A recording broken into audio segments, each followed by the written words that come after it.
When we think about relationships, we often fall into this very common but very destructive trap, the idea that the more present you are, the more you will be valued. It seems intuitive. You think, if I show her I care by being there constantly, if I flood her world with my presence, she will recognize my devotion and never want to lose me. But that's not how human psychology works. That's not how desire works. In fact, it's the opposite. Constant presence kills longing, and longing is the very oxygen of romantic attraction. This is something we all know deep down. Imagine eating your favorite meal every single day. At first, it's exciting. Then it becomes routine. Eventually, it becomes tasteless, even irritating. And you don't stop liking the food itself, you stop liking the overexposure. Desire withers in the absence of scarcity. This is not merely a romantic principle, it's a human principle. We don't crave what we can endlessly reach for. We crave what has the possibility of slipping away. Absence creates space for imagination to operate. And imagination is far more powerful than reality when it comes to longing. When you're not there, she isn't only missing you as a physical being, she is missing the idea of you. She's replaying memories, exaggerating qualities, even filling in the gaps with her own idealizations. That process doesn't happen when you're standing right there, answering every text immediately, available at the snap of a finger. That process requires distance. You might even say that absence is the furnace where desire is forged. Without it, there is no heat. And this is not some manipulative game. It's a recognition of a deeper truth about human connection. If you deprive someone of the chance to feel your absence, you deprive them of the chance to value your presence. Think about that. If you want to be treasured, you cannot be omnipresent.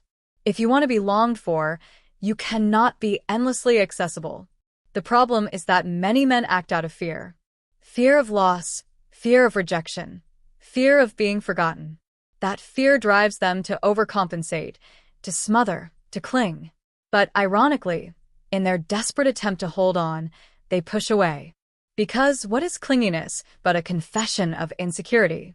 And what is insecurity but the opposite of strength? Women, like men, are drawn to strength. They are drawn to those who are rooted, who do not tremble at the thought of space, who understand that absence is not abandonment. It is a necessary rhythm in intimacy.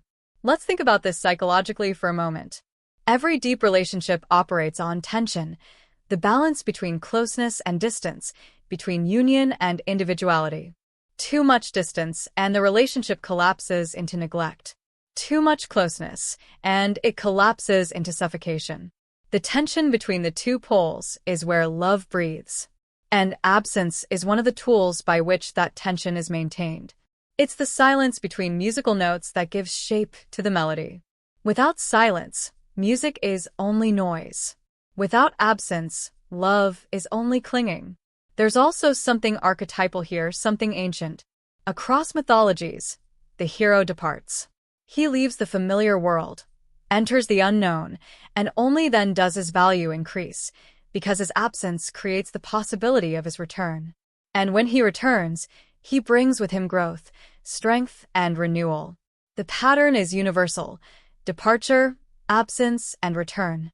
It is woven into our psychology at a fundamental level. A man who is always there is not departed, and so he has not earned the longing of his return.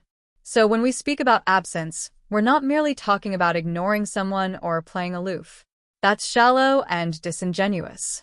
What we're really talking about is cultivating a life so meaningful, so purposeful, that you are naturally absent at times, because you are engaged in something beyond her. You are pursuing your mission, your craft, your development. You are not withholding presence as a tactic, you are living a life that demands it. That is the difference between manipulation and authenticity. Absence without substance is emptiness. Absence with purpose is magnetic. And here's where it gets profoundly emotional. When a woman misses you, she isn't only missing you. She is missing the stability you gave her, the laughter you sparked in her, the feeling of safety or challenge or inspiration that you carried with you. And absence allows her to re-experience that on her own terms. It's her memory of you that keeps you alive in her heart. But if you never step away, she never gets the chance to feel it. You rob her of the gift of missing you. So the paradox is simple but powerful. To be valued, you must sometimes be absent. To be longed for, you must sometimes create space. To be remembered, you must sometimes step away. This isn't cruelty. This isn't neglect. It is respect for yourself, for her, and for the natural laws of desire. So reflect on this. Do you want to be merely present, or do you want to be unforgettable? Because the man who cannot step away will never be missed. But the man who knows when to withdraw, when to give space, when to allow silence to speak for him, he becomes unforgettable. He is the one who lingers in the heart long after he is gone. And that is the power of absence. One of the greatest mistakes men make in relationships, and frankly in life, is believing that dependence is the same thing as intimacy. They think that by leaning on a woman for constant reassurance, for validation, for emotional grounding, they're creating closeness. But in truth, they're creating fragility. They are communicating, often unconsciously, that without her presence, without her approval, they are incomplete. And the problem with that posture is simple. It places the entire weight of your self-worth on someone else's shoulders. That's not love. That's burden. What draws a woman to a man is not his neediness, it's his strength. And by strength, I don't mean brute force. I mean self-sufficiency. The capacity to stand firmly on your own 2 feet, with or without her. The ability to find meaning, structure, and stability in your own life, so that your relationship with her becomes an addition to that life, not a substitute for it. When you embody that kind of self-sufficiency, you stop chasing her as a source of completion, and instead, you become someone she naturally gravitates toward. Now, think of it psychologically. Human beings are wired to seek partners who elevate their lives, not ones who drag them down with dependency. A man who is perpetually insecure, who constantly asks, "Do you love me? Do you still care about me? Am I enough?" That man becomes exhausting. Not because those questions don't matter, but because when you put them on someone else to answer for you, you reveal that you haven't done the internal work to answer them yourself. And women, like men, have a keen sense for that. They can feel when you are leaning on them to carry the weight of your identity, and it erodes attraction instantly. On the other hand, imagine the man who has a purpose, who wakes up with a mission, who invests in his work, his health, his mind, his friendships. He is not indifferent to her, far from it. He may love deeply, he may cherish, he may give, but his love does not stem from desperation. It stems from abundance. He is not with her because he cannot live without her. He is with her because he chooses to. And that choice is infinitely more powerful. This is where strength becomes magnetic. Self-sufficiency signals to her, consciously or unconsciously, that you are not looking to be mothered, that you are not a boy pretending to be a man. You are a man who carries his own burdens, who faces his own chaos, who does not demand that she be the answer to all of life's uncertainty. That's attractive. That's respectable. And respect, perhaps more than anything, is the foundation of lasting desire. It's worth noting here that self-sufficiency doesn't mean isolation. It doesn't mean coldness or detachment. Some men, in misunderstanding this idea, swing too far in the opposite direction. They think being self-sufficient means needing no one, refusing intimacy, walling themselves off emotionally. But that is just another form of weakness, a fear of vulnerability disguised as independence. True self-sufficiency is not about rejection of others. It's about the ability to stand whole in yourself so that you can engage in relationships as a complete being, not as a half looking for another half. And when you operate from that place, something interesting happens. She begins to miss you when you're not around, not because you cling to her, but because you don't. Not because you demand her constant attention, but because you command respect by the way you live.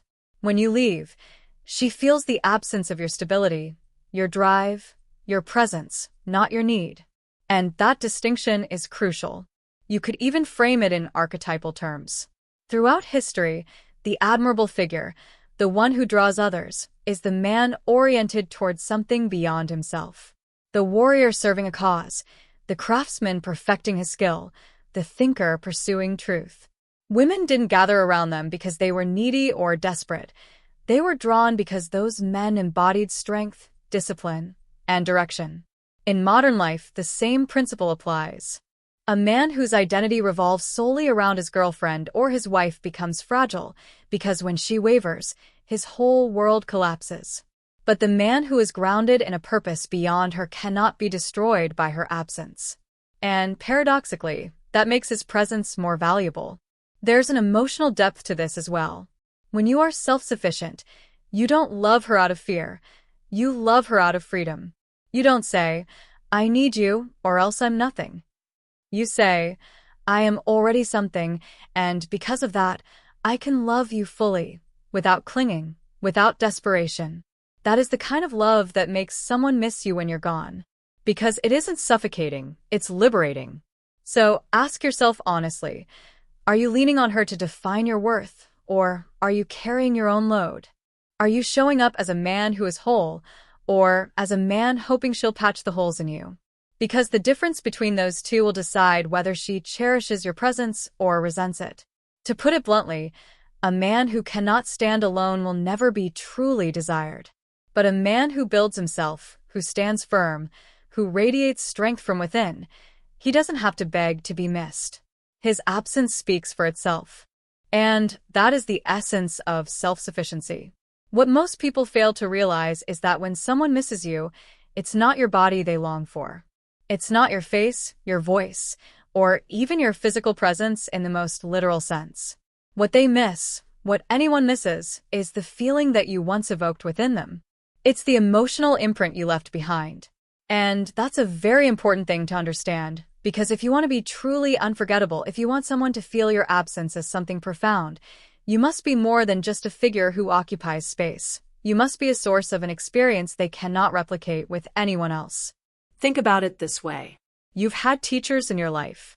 Some of them, you can hardly remember their names. Others, you carry with you forever. Why? Not because of the information they delivered, you could find that in a textbook, but because of the way they made you feel. They ignited something in you. They inspired curiosity, or confidence, or courage. They awakened a dimension of yourself that had been dormant. That is what lingers. And the same is true in relationships. She won't miss the fact that you were sitting next to her on the couch every evening. She will miss the way she felt when you entered the room, the way her world tilted slightly because of your presence. This is why many men get it backwards. They think that by increasing physical proximity, more texts, more calls, more constant presence, they are deepening connection. But what they're actually doing is flattening it, stripping it of the oxygen it needs to breathe. Connection is not built on sheer volume of interaction. It is built on quality of impact. If, when you are with her, you evoke laughter, if you spark curiosity, if you make her feel safe or alive or challenged, then when you leave, those emotions remain. They reverberate in her mind like echoes in a canyon. That's what makes her miss you. This isn't manipulation, it's responsibility. Because here's the truth, you are always leaving an emotional imprint, whether you realize it or not. The question is whether that imprint is one of inspiration or one of burden. If, when you are around, you bring insecurity, constant doubt, or volatility, then your absence will feel like relief, not longing. And that is the harsh reality some men don't want to face. They confuse being present with being valuable.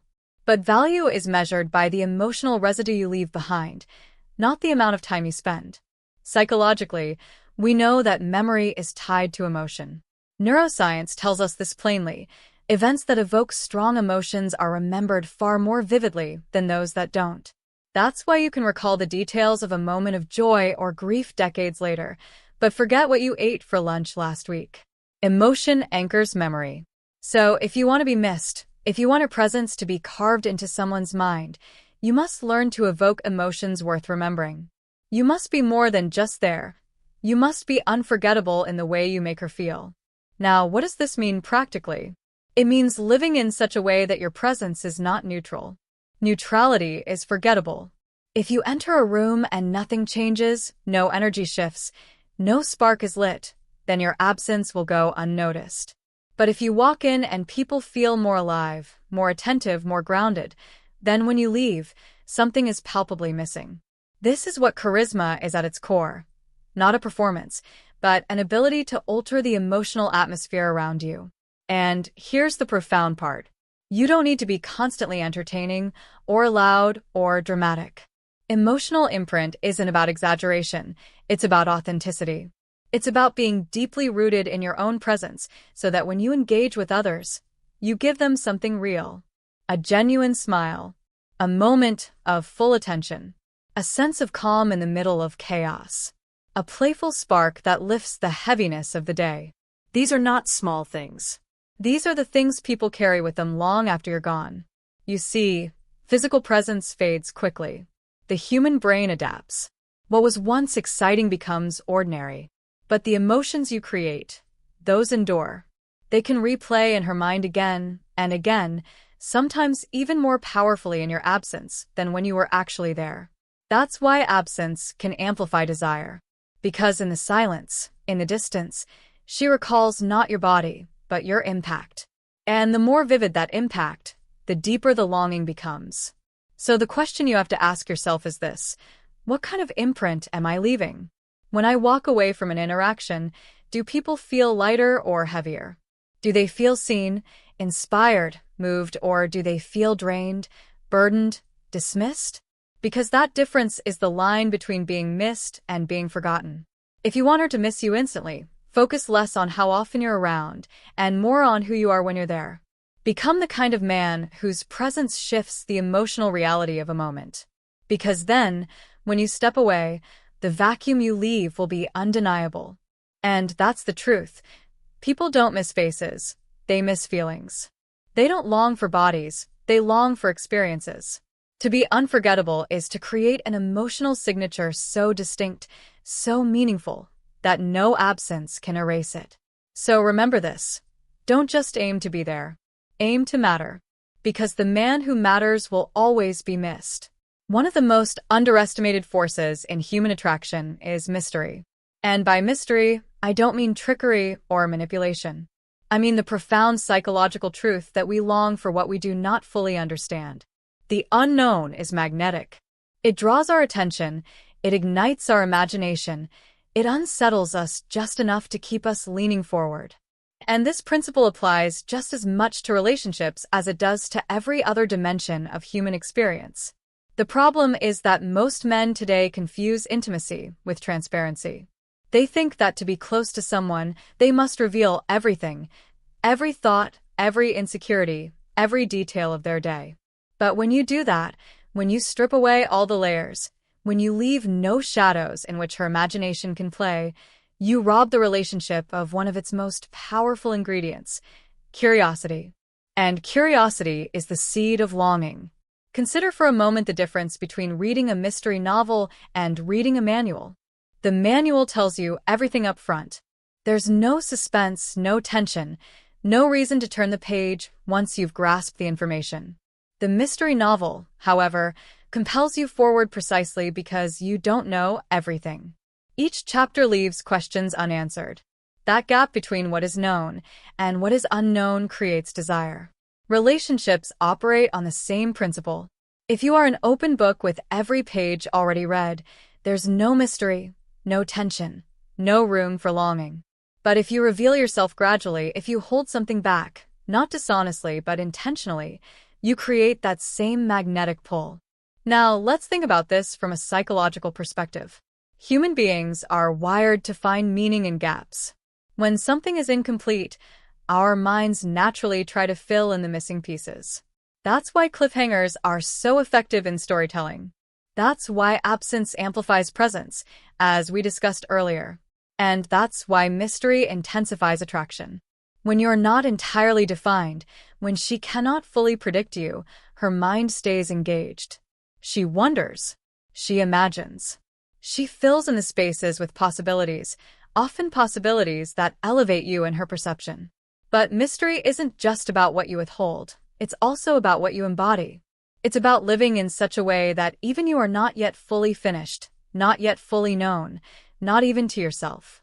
A man who is continuously growing, who is pursuing goals beyond what she can see, who has depths that even he is still exploring. Such a man is never fully predictable. And that unpredictability keeps attraction alive. This is where many men falter. They become static. They stop learning, stop striving, stop expanding. And in doing so, they become completely knowable, completely predictable. And predictability, in the realm of romance, is deadly. It doesn't mean reliability is bad. Reliability is necessary. But predictability without depth leads to boredom. And boredom suffocates desire.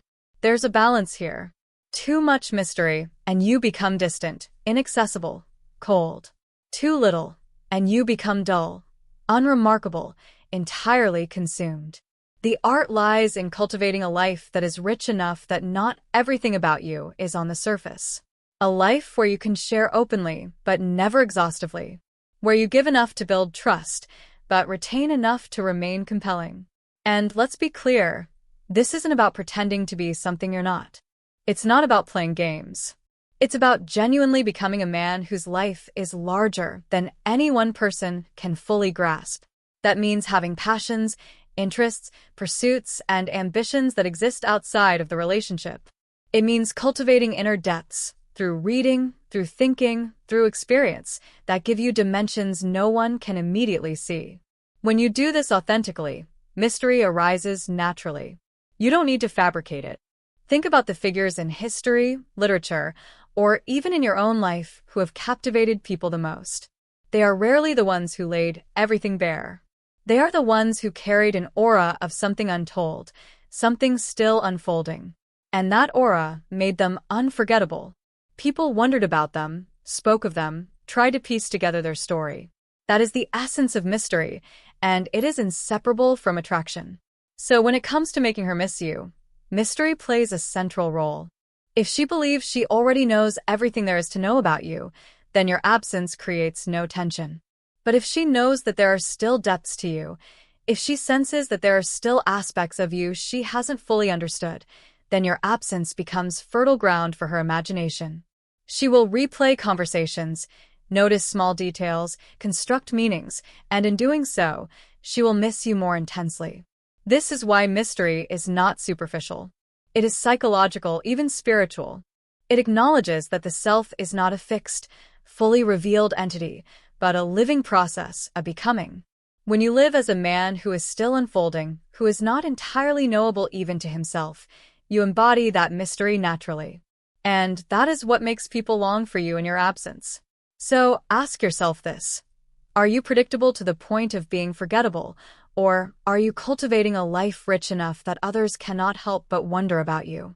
Because that question determines not just whether she misses you, but whether anyone does. To put it simply, if you want to be longed for, don't be fully consumed. Remain partly unknown. Keep growing, keep striving, keep some depths unrevealed. Because the man who is entirely understood is soon forgotten, but the man who carries mystery is remembered, even in absence. And that is the power of mystery.